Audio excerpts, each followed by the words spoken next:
Hi, everybody. Thanks for joining us. For those of you who don't know me, my name is Peter Llewellyn. I run the services at medcoms.networking.com and the associated website. So information services, resources for people who work in and around the global medcoms business, by which I mean people who work in and around medical communications, medical education, medical publishing, and the associated businesses. We produce a lot of video content, and I like to make the point that over at NetworkPharma TV, we've now got a lot of our content, but other people's content as well. There's now more than 500 videos, I think, on all sorts of manner of topics around the business. So there's a lot of useful resource there. Importantly, one of the things I do a lot of is I talk about medcoms to people who want to join the business, either as a medical writer, account manager, or whatever. And today, and you'll find lots of that information at FirstMedCommsJob.com. So it's worth going and having a look at that. So today, I'm delighted that we've got a panel of account management types. Let's call you that, and then we can explain that in a little bit more detail in a minute. Thank you very much for joining. I'm going to ask you each to introduce yourself. We're going to talk about your personal journeys and try and get an understanding and insight into how you got in, what you're doing on a day-to-day basis, and inspire more people to come in behind you, as it were. So I think if I'm going to get my order correct, we're going to start with Meghann. So Meghann, who are you, where are you, and just give us a little bit of a sense of the business you're working in. Yeah, thanks so much, Peter, and thank you for having us today. So I'm Meg, I'm an associate project leader at Helios. So for those of you that already work in the industry, you might not be familiar with that terminology. We have slightly different names, so I think you can think of project leader as equivalent to account manager. That should hopefully give you a little bit more context. So I've been in the medcoms industry for roughly 4 years now. And I'm based in the Alderley Park office, but we also have offices in Manchester and Oxford, and we have a sister company, Apollo, and they have an office in Connecticut as well. So we're a fully independent medcoms agency, and we have approximately 200 employees. Excellent. Just out of interest, let's cover this off as we go. Meg, you're BSc, he says? Yes, yeah. So my academic background is in economics and management. Okay, well that's okay. We'll come back maybe to some of this, but at the moment let's just highlight some of the differences between you, because that's an important point to get out there. Okay, who did we say next? Tilley, I think we said you're next. Yeah, thank you. Hi everyone, my name is Tilley Jewell and I'm an account manager for CMC Affinity, which is one of the 8 agencies that form IPG Health Medical Communications. We have offices spread across the UK in Manchester, Macclesfield and Glasgow, and we also have offices in North America and Canada, and there's about 60 employees within the agency of CMC Affinity. And I joined as an associate account executive at the beginning of lockdown in 2020, and I now work as an account manager, so I've been here for just under 3 years. Excellent. And just to clarify the fact you made a point, 60 odd of you at CMC Affinity, but you're part of a much bigger organization. Yes, IPG has about 800 employees in total, but yeah, in CMC Affinity in the actual agency, there's about 60 of us. Yeah. Okay. So again, let's just say people can go and Google this, but just give them some sort of sense of the context there, because we're quite different agencies here. Robert, I think you were next. Yeah, thank you for having me. Thank you very much. So my name is Robert Hayden. I work for Lucid Group, which is a global healthcare agency. We work on a lot of medical education materials across an array of therapy areas. I've been there for 2 years. Started as an account executive, and I'm now an account manager. And we have offices throughout the UK and North America as well. So most of the UK offices, Manchester, Macclesfield. We also have some offices in London as well. So yeah, and I'm based out of Macclesfield. Excellent. And Ben, go on, same question to you, mate. Complete the set. Thanks, Peter. I'm an account manager at Oxford PharmaGenesis. I'm actually celebrating my 4-year work anniversary on Saturday. I'll hopefully be working. I came in straight out of University of Leicester from a psychology background, came straight into Oxford PharmaGenesis. We were a lot smaller. When I came in, I think we were around sort of 200 and 260 people. We're now well over 500, which is a massive achievement for us, bearing in mind sort of just over 20 years ago, we started with just a handful of people, and our founder grew us from there. We do offer sort of fully remote working. We've got people spread all over the globe, UK, Europe, Americas, Asia Pacific. As the name suggests, we do have quite a strong presence in Oxford. We've got 2 offices around here, one in London, one in Cardiff, one in Cambridge, one in Melbourne, and one in Philadelphia. Excellent. Okay. Again, just to cover this off, Ben, your BSc, Yeah. academic qualification, BSc. Come back to Robert, because we skipped over that question, just to sort of keep this level, as it were. You're also, I think, a BSc. I'm BSc, yep, I am indeed, yeah. In Okay. environmental earth science, though, so environmental earth science. Okay, but again, it's interesting because the four of you are BSc level now in account management positions and in quite a variety of different sorts of backgrounds. Yeah, so a couple of maybe important points to make. People think you have to come into MedComms with a PhD or whatever, and on the writing side, there's a debate around that, but actually people can come at any level, but postgraduate does help, and certainly a life sciences background. On the account management side, the funnel's much greater, basically. You don't necessarily have to have life sciences background, and you don't necessarily have to have those additional qualifications. Having said that, there are lots of people in the business in account management with MScs, PhDs, and all the rest of it. Okay, but again, I just want people who are listening to this to get this sense of the sort of array of different sorts of people that come into the business. Robert, I'm going to pick on you to begin with. Let's go back to the point where you were, I don't know, leaving uni and going into work, and you had some work experience before you got into MedComms. Just talk us a little bit through that journey. Where were you, and how did you end up at finding MedComms? Yeah, no, okay. So so when I finished university doing environmental earth science, basically geology, I actually left to go into the field. So I worked in landfill science. So that was traipsing around horrible, dirty landfills, picking up water and measuring gas to make sure it's not polluting the environment. That was my sort of main job when I first left. I then moved into the office in that job to work as an actual account manager. So I started out at sort of a lower account manager level and worked my way up from there. So that was a lot of sort of working with clients, organizational skills, making sure that the work was delivered on time, financial tracking as well. And I'd say that's where I got most of my experience, was in the sort of the 5 years doing the account management stuff with that company.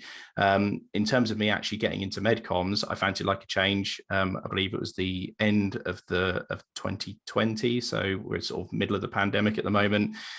Wanted to do something a little bit different. I've been doing that job for 6 years. Nothing much was changing. It wasn't very dynamic. So I found MedComms. Actually, a friend was actually working for the company, and he said, maybe you should have a look at it. So I had a look at it because I didn't have a clue what MedComms was at the time. Did some research, and really, really interesting. And yeah, that's kind of the way I got in, really. I sort of sent my CV over. I customized it as much as I could with what I knew, and then went in for the interview. So it was yeah, it was a bit of a change of pace for sure from what I'm used to. But yeah, I guess that's how I sort of got into it. Okay, but again, it's just interesting to hear the different pathways in, and quite a few people stumble across MedComms despite all the work I do and others do, and what we're doing today in trying to tell people about it. It's still an element of stumbling, or the friend that sort of says, why don't you have a look at this? That's not an uncommon story. Okay, we'll come back to some more of that detail. But so you're in Lucid at that stage. But I'm going to bounce around, guys. Okay, so I'm keeping all of it on your toes, right? So Ben, tell us a little bit about that first part of that journey. Yeah, thanks, Peter. I think mine's a fairly common story as well. So I did a bachelor's of psychology at Leicester University. Absolutely loved it. I had a great time doing it. Didn't really have a clear path about what I wanted to do after. I completed some lab work while I was doing my degree. Really enjoyed that, but not necessarily something I'd want to do long term, quite long hours. It just wasn't for me, probably sitting still too long. So I came out of university. It took me a while to sort of find my feet and really figure out what I was going to do. Randomly bumped into a friend, had a coffee with them. They were a medical writer for Open Health at that time. Found out all about MedComms, went to a couple of open days. I believe one you ran actually back in the day, around that 4 years ago, and yeah, was really interested. It was kind of combined all the things I was interested in terms of being around the science, the pharmacology, some of the neuroscience. It gave me really interesting pathways, and I saw it as a really good opportunity to develop a really well-rounded set of skills. Oxford PharmaGenesis stood out to me. I think a big part of us being independent, obviously based around Oxfordshire, were two massive ticks in the box for me. And yeah, the rest is history, basically.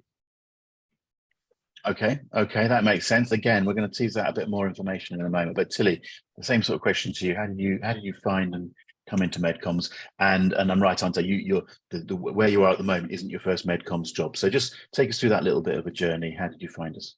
Yeah, sure. So I studied my undergraduate degree in biological and medical sciences at the University of Liverpool. And then I got my postgraduate certificate and I did a research project based in Tanzania. And when I came back to the UK, it was my first post-uni job was working in a microbiology lab, and I was a senior laboratory technician, which was a great experience because I was, leading a team of people for the first time and working with different customers, but I knew that it wasn't what I wanted to do long term. So I looked into different job opportunities that utilised my degree background and joined a different medcoms agency.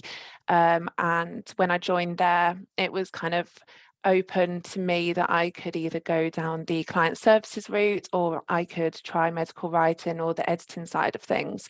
And I just knew that I would prefer to do the client services route. I like the financial management. I like the client conversations. So that was the route that I pretty early on just decided to go down. And then I joined CMC Affinity as an associate account exec. It was actually called a project coordinator role at the time in 2020 following that. Okay, that's interesting. And let's just touch on that for a moment. So it's just worth making the point to people listening to this. There are different routes into medcoms, and actually people tend to think in terms of medical writing as the main route in, and it's really important. And part of the reason we're here today is we're talking about account management because there's a very important route into the business that way. There's also editors, and there's other sorts of project managers, and there's other sorts of creative positions, and all sorts. So an important message for people is that there is quite a broad church, a lot of different roles. And and it's partly finding the role that suits you, but it's interesting until you sort of went through that process of thinking, do I want to go writing or do I want to go account management? And I won't get you to repeat it. You've said why you sort of went the route you went, but that in itself is just interesting, and if people go through that sort of thought process, I think that's a good thing to do. Meg, talk to us a little bit about what happens at Helios, and do talk a little bit about, because there are different sorts of role opportunities at Helios, which is worth maybe making people aware of in terms of that hybrid role and so on. Can you just talk a little, what I'm trying to get at, so just talk a little bit around absolutely. that. Yeah. So with the hybrid opportunities at Helios, so I think that they are probably primarily designed for people of Tilley's background, so people that do have that scientific background but are also interested in learning about the project management side and developing those skills. So you would, when you first enter, you'd undertake both the writing test and also have a chat with the project management team as well. And essentially a day-to-day role, you'd probably have 2 accounts, one of which you'd work on a set proportion of your time, and that would be content work. And then the second account that you work on would be project management work, just to enable you to fully utilize your skills, but also to have that separation to help you to keep that clean. So that they're the hybrid roles at Helios that we have. But you came in as a project manager and you've gone down the project management route, so you don't do any writing yourself. Yeah, that's correct. So I think Robert's story really resonated with me because I always felt that my journey into MedComms was really quite convoluted, and I think we've got quite similar stories. So when I left university, I had a short stint in recruitment, and then I think I managed to work in possibly every element of the property industry. So letting, sales, conveyancing, mortgaging, I ticked them all off by my mid-20s. And I was starting to really feel slightly unfulfilled and that I was missing something, and I really wanted to kind of utilize some of my skills and my academic background. And I also fell into MedComms. So I was approached about an opportunity, and I'd never heard of the industry, if I'm honest. But having looked into it and undertaken some research, it really appealed to me. And 4 years later, I'm really happy with the decision that I made. Very good, very good. Otherwise, you wouldn't be here, would you? Yeah, absolutely. Okay. Have someone else fill in my box. Exactly. So, okay, look, we're going to carry on bouncing around a little bit, but we're going down a little bit of there's obviously logic to this. I'm interested in what happened in terms of, can you remember that first point where you came into, where you're facing your medcoms? interview, basically. Okay. Well, just talk a little bit about the process. That first MedComms agency, however much you did or didn't know about the business, what were you presented with? What were interviews? Were there tests? Whatever. I'm going to stick with yourself, Meg, just for the moment. Go from you. Just tell us what happened at that first step. Yeah, absolutely. So although I'd kind of progressed quite far in my career, when I transferred into MedComms, I came back down to the entry level role to really help to like ingratiate myself and understand every facet of the role. So I interviewed at a couple of different agencies, and I think because it was an entry level position, I didn't have to undertake any tests at the time. So both of the interviews that I went to were informal chats with 2 or 3 members of the team, and there was no follow-up. There was a comment at one of the interviews that ordinarily there would be a test, but because I didn't have a scientific background, in essence, there wasn't much point in asking me to undertake that, and that they were happy with the potential that I'd shown in interview, but I didn't have to undertake any formal testing. Okay. So again, we're touching on the fact that if you were looking for a medical writer job, for instance, there's inevitably a medical writing test. Account management, they're looking for maybe some different sorts of skills. So maybe a test in terms of writing and so on is not always going to be. Having said that, there's a lot of variety in the different agencies. And again, a message I'd put out to everybody out there is what we're talking about here is your experiences, and I think what we're going to find is some different experiences, but there's also a lot more agencies out there doing lots of different things. Okay, so Meg, that was it sounds like a fairly straightforward process but you had some good solid industry and sort of business and account management type experience behind you. Ben, come on, talk about the same question to you, Ben, and talk about, because I think your experience might be slightly different then. Yeah, so I have mainly have a focus on the entry level position. So it has changed quite a lot since I came in even 4 years ago. From my experience when I came in, there were people like you who I went to the website, did a lot of background research before I went in, and there is even more resources out there now. So I would definitely say to any prospective people coming into those interviews, definitely have a look at the websites, have a look at some of the really good I guess stuff like we're doing now, and it is really helpful just having that background knowledge. You can ask some really good probing questions, and I did the same thing in my interview, which was really helpful.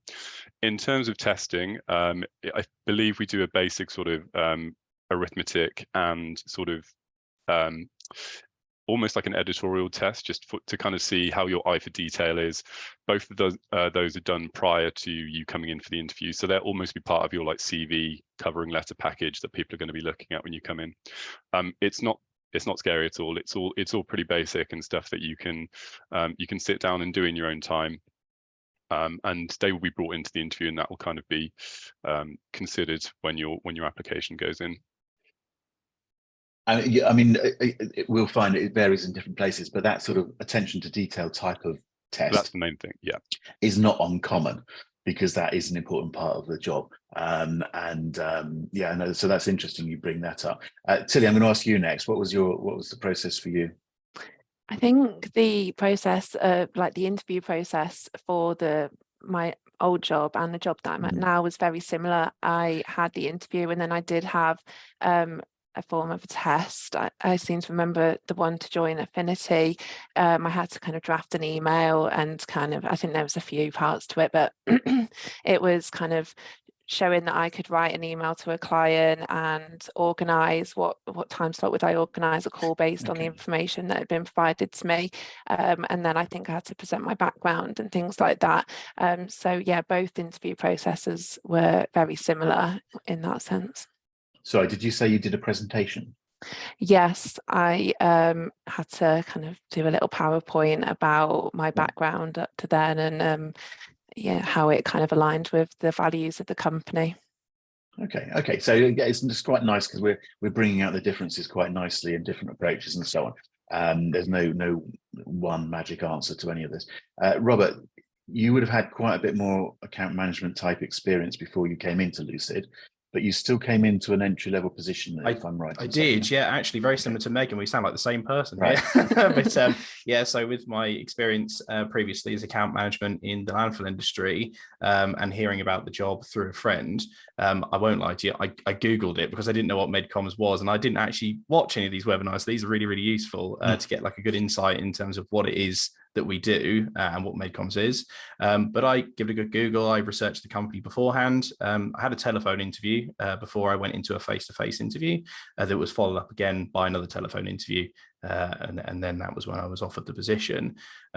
So yeah, but I went into account executive role simply because I didn't know the area of work at all. Right. So all well and good going in as an account manager, but it's surprising how different account manager experiences are across different areas of work. So even between this job and the job I did previously, I still do something different. I do something very different to what I used to do.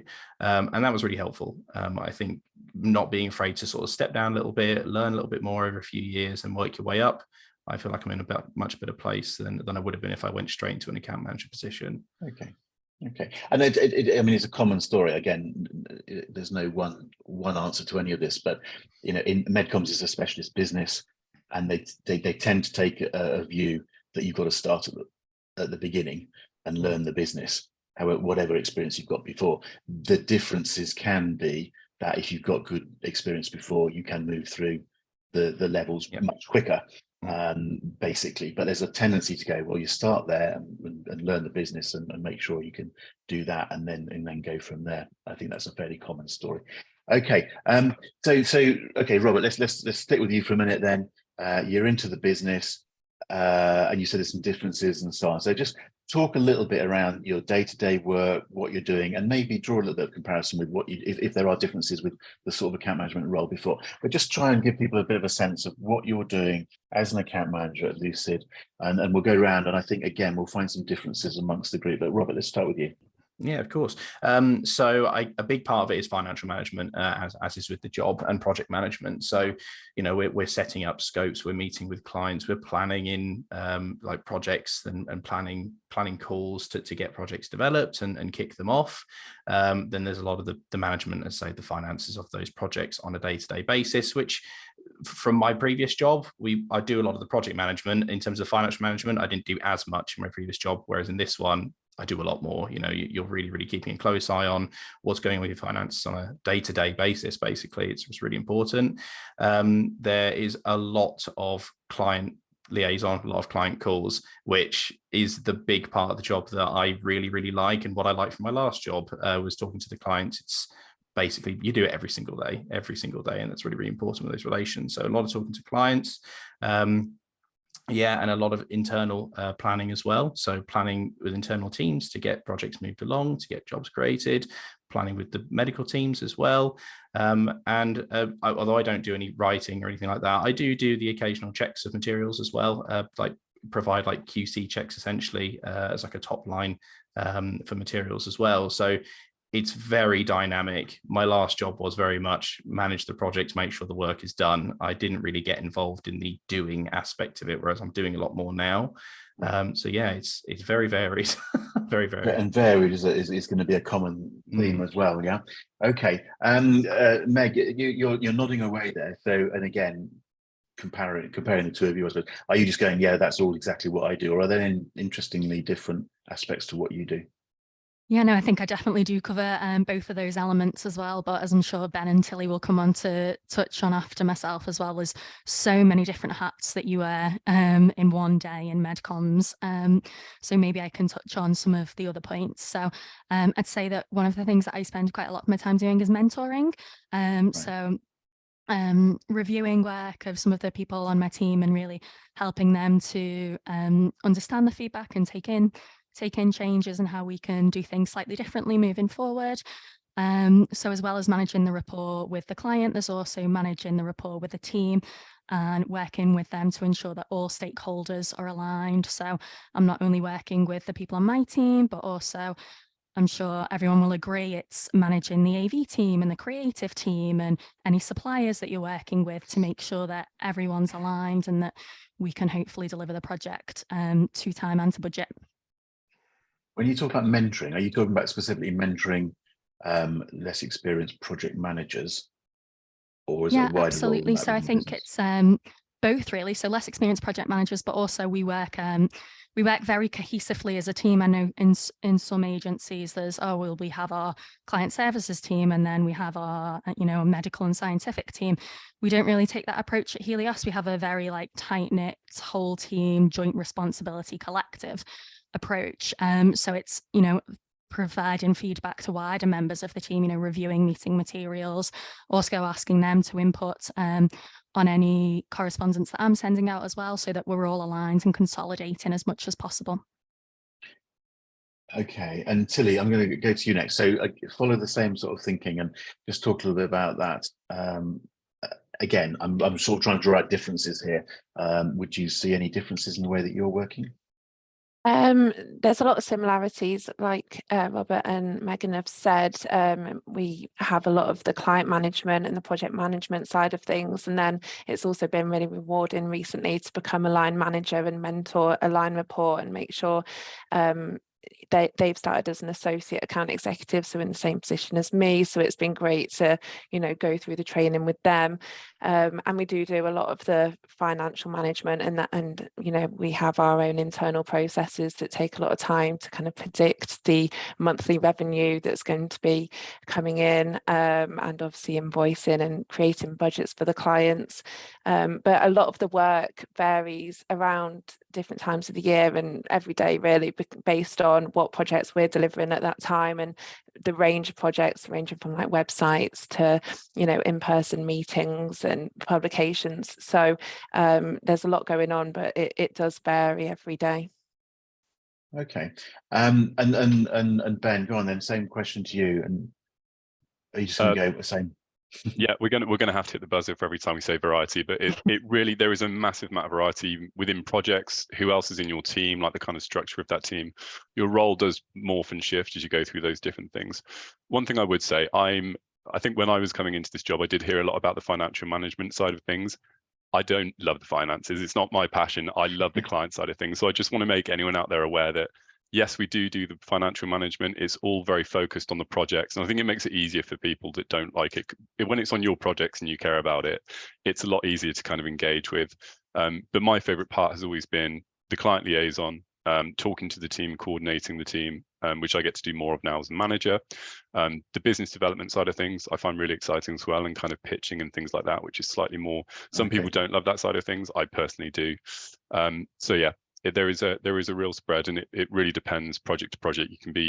Your role can morph and shift. And I would also say, as an account manager, there is a lot of scope, certainly in Oxford PharmaGenesis, to get involved in the content if you want to. It's not necessarily the same in every agency, but there is some sway there if you do enjoy the writing side of things and you show a good attitude and a good ability for it, you'll find spaces where you can do parts of the content. So there is a lot of shifting and morphing within the role. Okay, just to draw out a couple of points there, the financial management side of it, which you've all talked about. So again, you've all said it, but let's just make the point. You're not financial accountants or whatever sort of thing. It is project-based budgeting sort of thing, isn't it? And presumably you're chasing people over timesheets and things like this. At the end of the day, and again, for people coming into a business, maybe from academia or somewhere, I mean, they've got to understand this is a business. And it's worth understanding it's a commercial business, and you're charging based on time or whatever. So there's going to be quite a lot of focus on how much time people are spending on a project, at what cost, what was the budget to do the project, and whether we're going horribly adrift sort of thing, and what we need to do about that. And that then maybe leads in a number of different directions in terms of how you talk to the client sort of thing. And on the client services side, again, there's no simple answer to this, I suppose, but in the good old days, there'd have been, an account manager would deal with the client and then come back to the office and talk to a writer who would sit down and write something. You would give it back to the account manager, who would give it to the client, sort of thing. Yeah. Whereas I think you're all, I'm fairly sure you're all in positions where it's not as clear cut as that. And you are dealing with clients, yes, and probably take the bulk of that. But your writers, editors, and so on, and other types are also dealing with the clients, and it's much more a team approach rather than that silo approach. You're all sort of nodding. Am I going to get you all just nodding at me? Yeah, which I think is interesting. It makes it more interesting for everybody. It's an important message to the writers and editors, and it's not as siloed as it used to be. And it's a team, and your roles will shift around that depending on who needs to talk and so on. having said that, the account management side is about keeping the clients, happy and getting your budgets delivered on time and on budget and so on. Just one thing you did mention, Ben, and you said you enjoyed that, and I just don't know how it falls with the rest of you. Are you all involved in pitching for new work? Are you involved in new business work? Again, there'll be an element of if necessary, but just is that I'm trying to get out. Are you people who go knocking on doors and pitching for work, or are you people who will go, this opportunity is over there and I'm part of a team that supports that? Or have you got specialists who go in and pitch? I'm trying, again, I always try not to put words in people's mouths, and I don't know enough about what you're doing individually. So Robert, you just tell us a little bit about that. I mean, you've got to manage the work that's in the business, but you've also got to get new work in. So how does that work in Lucid? Maybe that's a way of asking that question. Yeah, there's always opportunities for reference proposals. So getting in that pitching process, if you want to get involved, you can do. A lot of the work that I work on is organic growth. We've got a big client, we've got a big account that we work on, and a lot of it is planning. So we do a lot of planning calls with them. We like to think ourselves as strategic partners with our client.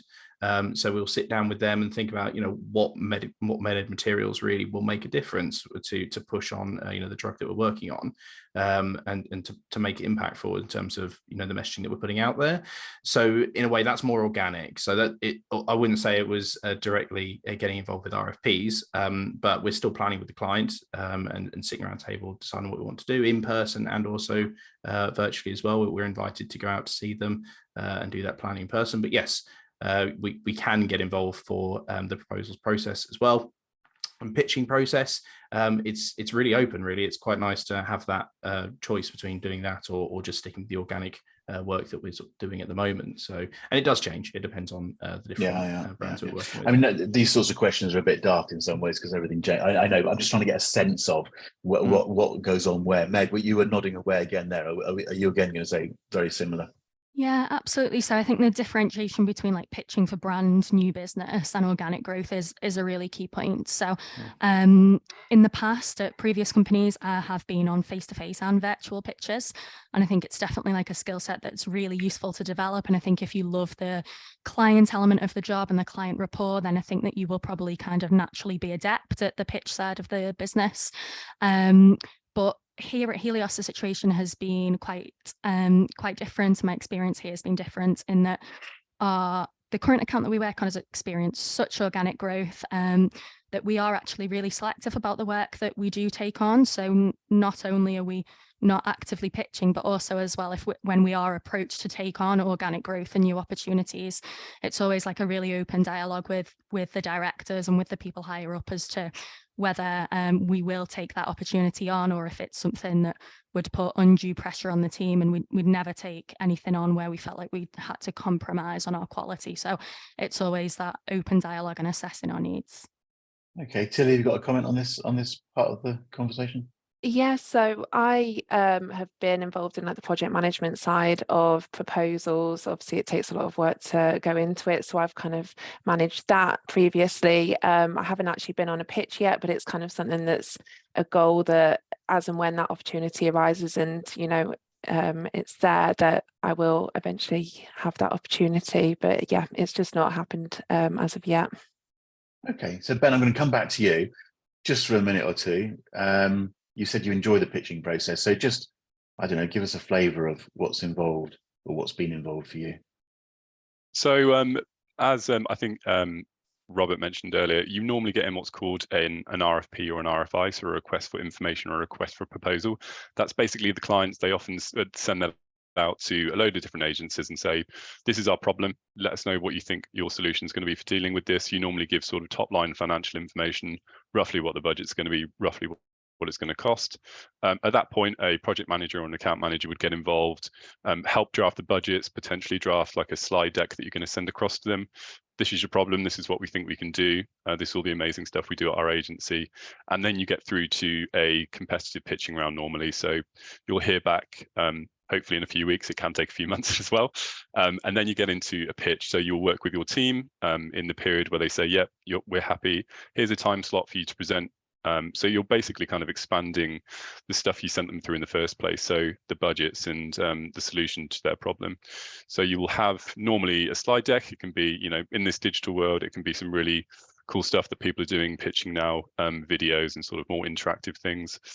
And you will stand there or sit there for probably 15, 20, 30, 40 minutes, can be sometimes, ideally in person because they're the most fun ones, but a lot of the time it is virtual now because our clients like to do the work from home life as much as we do. You'll go through your pitch deck and say, this is what we think we're going to do. This is how we're going to solve your problems. There's normally a Q&A round after. And I've made it all sound very relaxing. It can be very stressful. It can be very difficult. But they're some of the most fun things. And I think that everyone gets nervous before them. But after, it's one of the, I absolutely love it. It's like a really fun adrenaline buzz. And it's one of the most rewarding things after. And you'll sit around the table and say, we did a really good job there. It's nice to reflect back on that, whether you get the work or not. Hopefully you do. But it's fun either way. Can be very competitive though, can't it? You can get the adrenaline going, and as you say, it's great when you win, but it's not so great when you lose, sort of thing. And that is part of the game, sort of thing. Yeah. Just out of interest, we've skipped over it possibly. We've got a few minutes, so let's just pin you down a little bit. I don't know how much differences will come out. A little bit of a flavour. We talked variety, different projects, whatever. I'm going to put you all on the spot slightly and go.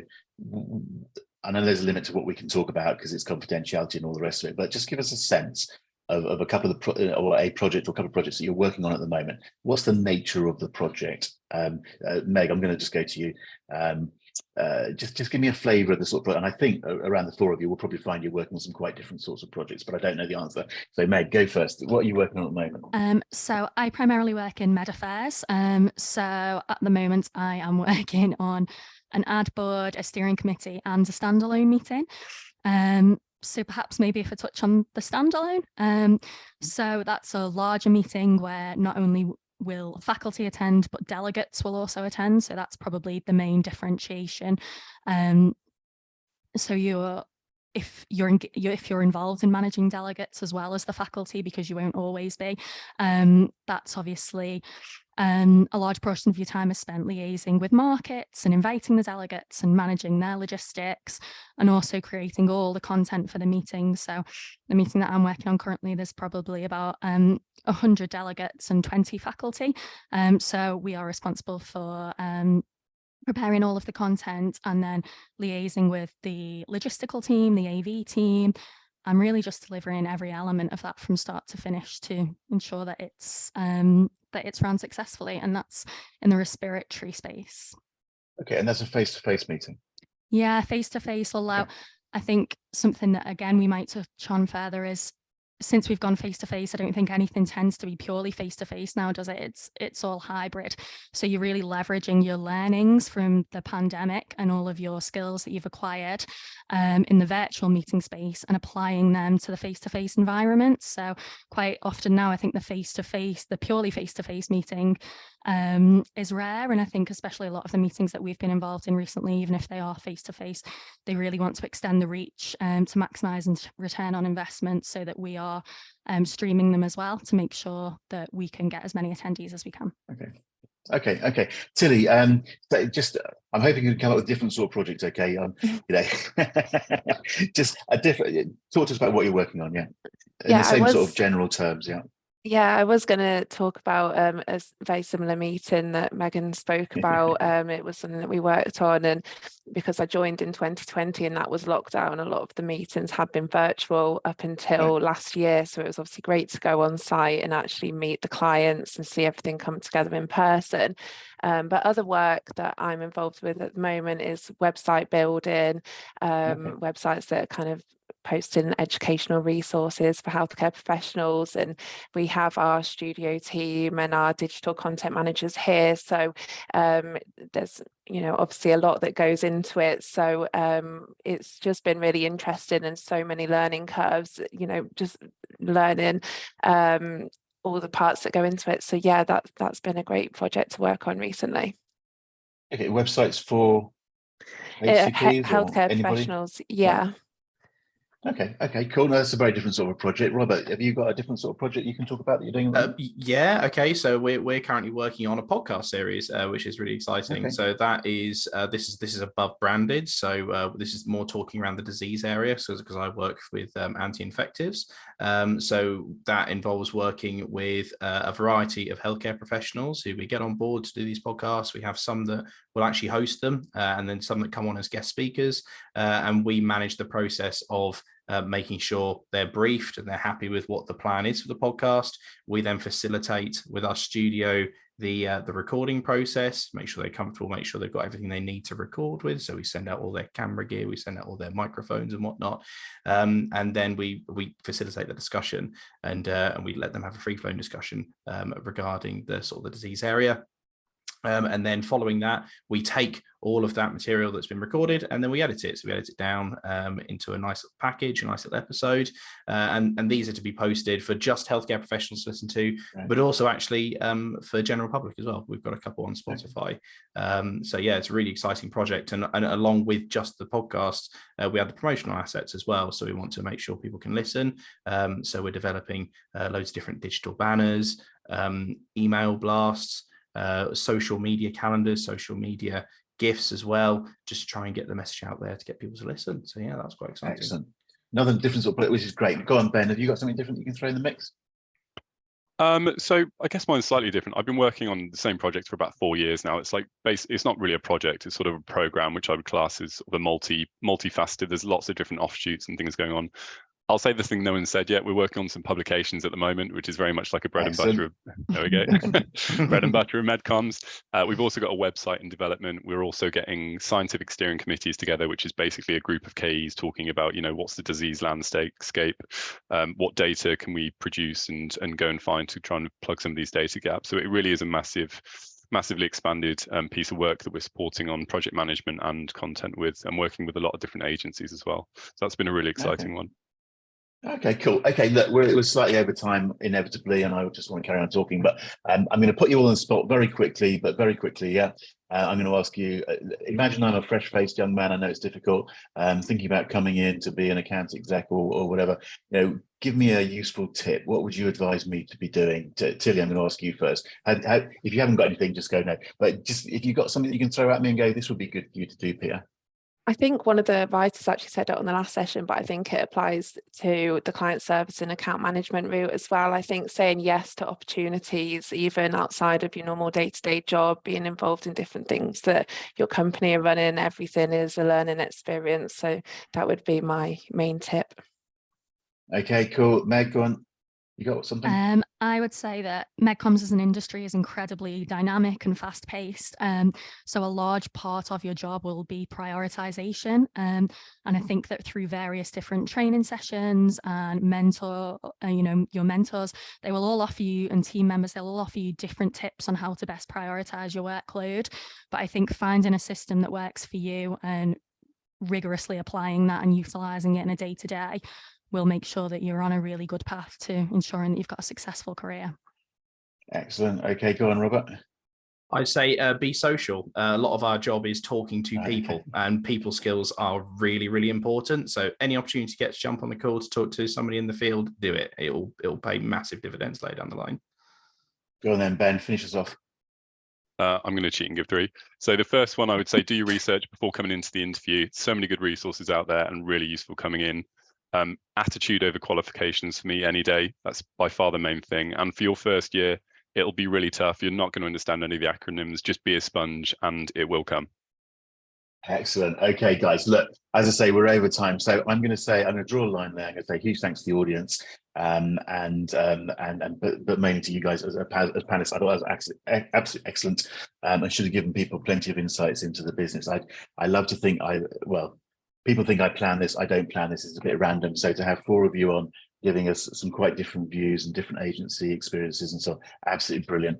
Gives people lots to think about. So take care of yourselves, everybody. I will just say that, part of the point here is that people make connections, and I can talk for the panelists and say you're all very happy to have people reach out to you. LinkedIn is an easy way of doing it, so please make those connections. I'm always very happy to talk to anybody, or come see medcommsnetworking.com and the associated websites and so on and so forth. So everybody reach out to everybody. But on that note, take care everybody, and I'm just going to ask everyone to give us a little wave, and I'm going to stop the recording. So bye bye, take care, bye.